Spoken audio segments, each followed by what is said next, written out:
Good morning.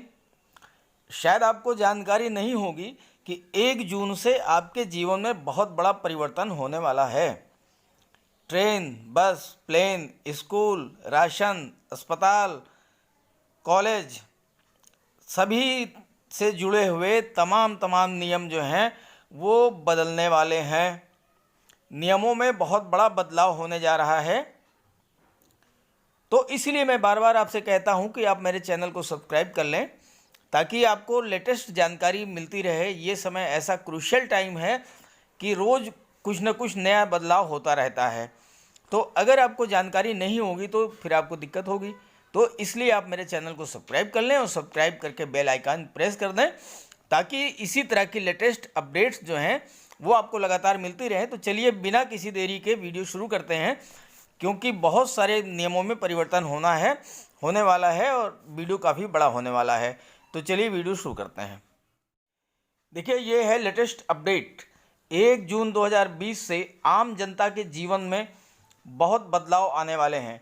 ये बदलाव rail, ration card, हवाई यात्रा, बस यात्रा आदि को लेकर के हैं। रोज़मर्रा के जीवन से जुड़ी चीज़ों के दाम बदल सकते हैं। सबसे बड़ा बदलाव तो देशव्यापी लॉकडाउन को लेकर होगा। मौजूदा लॉकडाउन 31 मई को समाप्त हो रहा है। इसके बाद यदि सरकार इसकी अवधि बढ़ा देती है तो लॉकडाउन का 5वां चरण शुरू हो जाएगा। 1 जून से सार्वजनिक परिवहन बहुत हद तक शुरू होने जा रहा है। संपूर्ण देश में 100 जोड़ी ट्रेनें शुरू होने वाली हैं। इसके सप्ताह पहले IRCTC की वेबसाइट पर टिकटों की बुकिंग शुरू हो गई थी।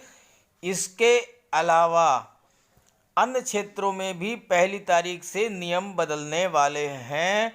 तो अब आइए बात कर लेते हैं सबसे पहले कि ट्रेनों में क्या बदलाव होने वाला है, ट्रेन से जुड़े हुए नियमों में क्या परिवर्तन होने वाला है। अब अगर ट्रेनों की बात करें तो 1 जून से देश में चलेंगी 200 ट्रेनें।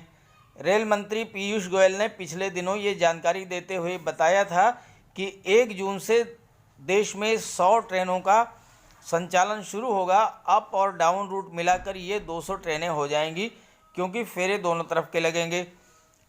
टिकटों की ऑनलाइन बुकिंग IRCTC की वेबसाइट पर हो रही है। 100 ट्रेनों के नामों की सूची सामने आ चुकी है। इनमें AC, नॉन AC और जनरल सभी प्रकार के कोच होंगे। इस सूची में कौन कौन सी ट्रेनें हैं महत्वपूर्ण आप ये जान लीजिए। तो इनमें है दुरंतो, संपर्क क्रांति, जनशताब्दी, पूर्वा एक्सप्रेस जैसे ट्रेनों के नाम शामिल हैं। बिना रिजर्वेशन किसी को यात्रा करने की पात्रता नहीं होगी। आप रेलवे स्टेशन के भीतर प्लेटफॉर्म में ही नहीं जा पाएंगे, यात्रा तो बहुत दूर की बात है। जनरल कोच सामान्य श्रेणी के लिए भी टिकट बुक कराना होगा। यात्री को सेकंड सीटिंग का किराया अदा करना होगा और उसके बदले में उसे एक आरक्षित सीट दी जाएगी।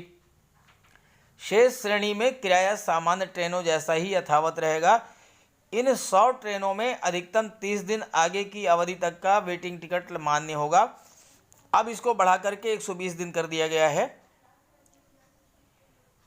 ध्यान दीजिएगा कि 30 के बजाय अब इसको 120 दिन कर दिया गया है।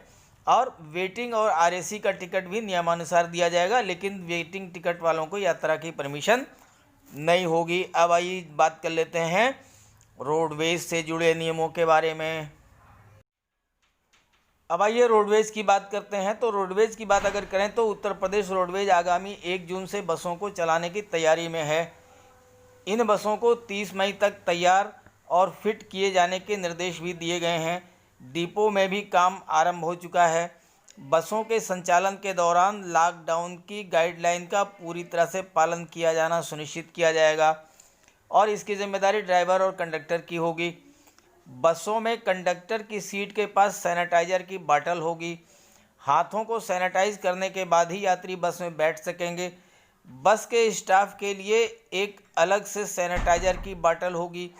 यदि कोई बस 60 सीटर है तो उसमें यात्रियों की संख्या 30 होगी। तो वीडियो अच्छा लग रहा हो तो प्लीज़ इसे लाइक करके और इसको शेयर ज़रूर कर दीजिए। अपने सभी जानने वालों को, अपने फ्रेंड्स को, रिलेटिव्स को, सभी को शेयर कर दीजिए ताकि सभी को नए नए नियमों की जानकारी हो जाए। तो आइए अब बात कर लेते हैं राशन कार्ड के बारे में। देखिए, मैंने बताया था कि 1 जून से नए नए नियम लागू होने वाले हैं। तो अब राशन कार्ड के केस में भी देखिए, one nation one ration card scheme लागू होगी।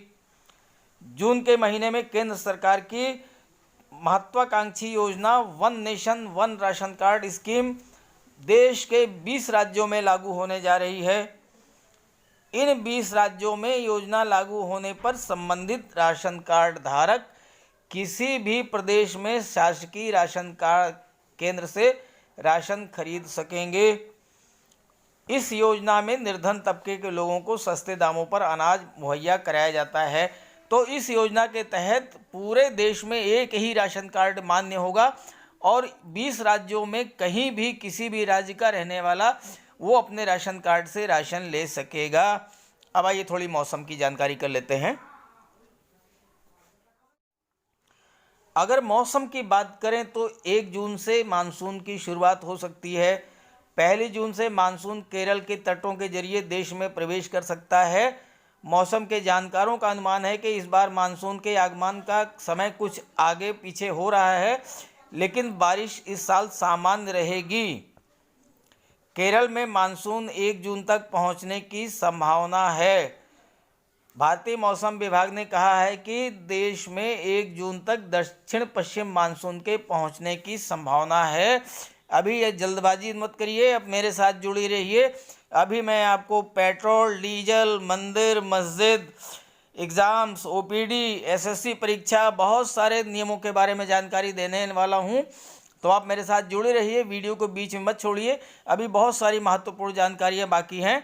तो चलिए आगे बढ़ते हैं। लेकिन इसी बीच में अगर आप मेरा वीडियो अच्छा लग रहा हो तो इसे लाइक कर दीजिए और शेयर कर दीजिए। तो चलिए आगे बढ़ते हैं। अगर पेट्रोल डीजल की बात करें तो पेट्रोल हो सकता है महंगा। जून में पेट्रोल के दाम बढ़ सकते हैं। लॉकडाउन 4 में जो छूट दी गई है उसके अनुसार कुछ राज्यों ने सार्वजनिक और निजी ट्रांसपोर्ट शुरू कर दिया है। इससे ईंधन की मांग बढ़ गई है और जब ईंधन की मांग बढ़ेगी तो सीधी सी बात है कि उसके रेट्स बढ़ेंगे। पिछले अप्रैल में लॉकडाउन के चलते देश भर में सार्वजनिक और निजी परिवहन बंद था, इसलिए पेट्रोल डीजल की मांग में कमी आ गई थी। इसके बाद कुछ राज्यों ने वैट बढ़ाकर ईंधन महंगा कर दिया। इसलिए 1 जून से कुछ जिलों में पेट्रोल महंगा हो सकता है। अब विद्यार्थियों के लिए परीक्षाओं की बात कर लेते हैं, क्योंकि परीक्षाओं का भी बहुत अधिक महत्व है विद्यार्थियों के जीवन में।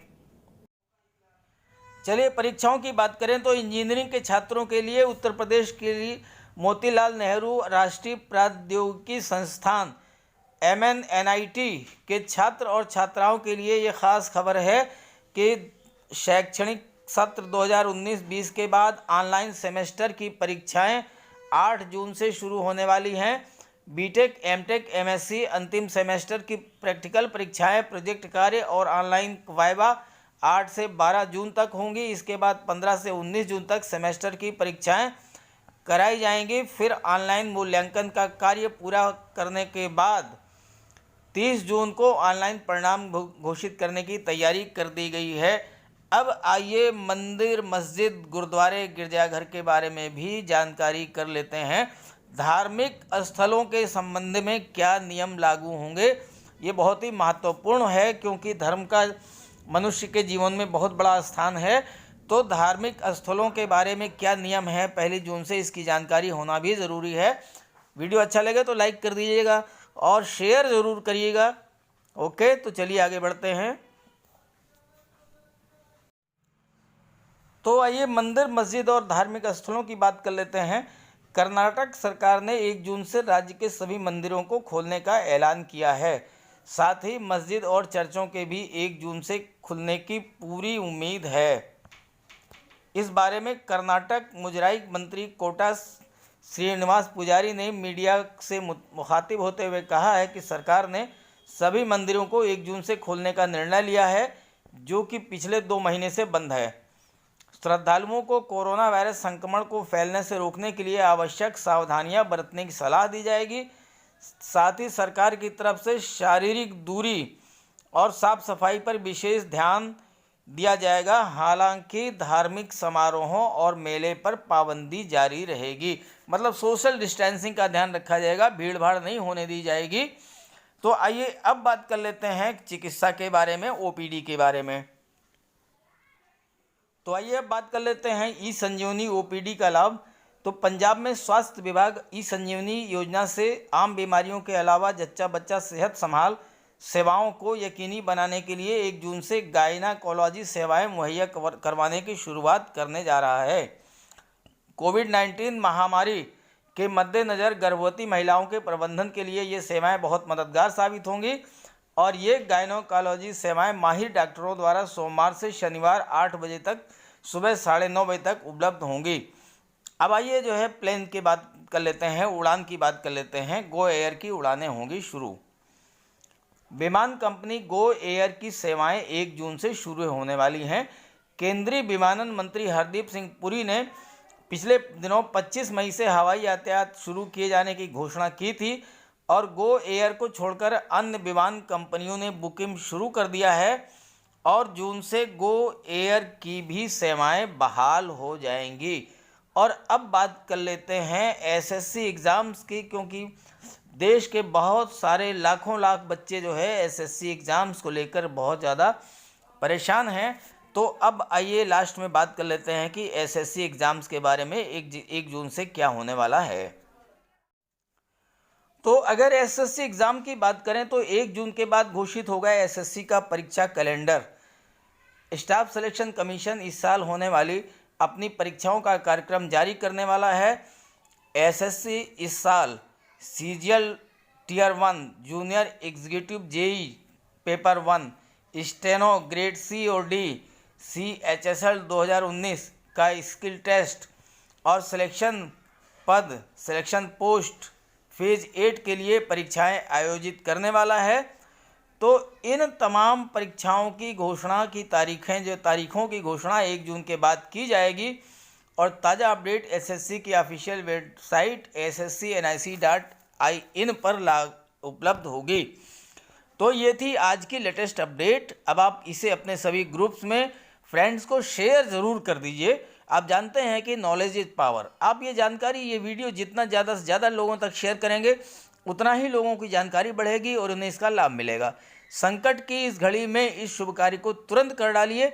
ये भी एक तरह की समाज सेवा है। अगर आपके एक वीडियो शेयर करने से किसी पीड़ित व्यक्ति को कोई लाभ मिलता है, कोई नई जानकारी मिलती है, तो ये आपके द्वारा की गई बहुत बड़ी समाज सेवा होगी। इसलिए प्लीज़ इसे शेयर करके और मेरे चैनल को सब्सक्राइब कर लीजिए। Okay, thank you.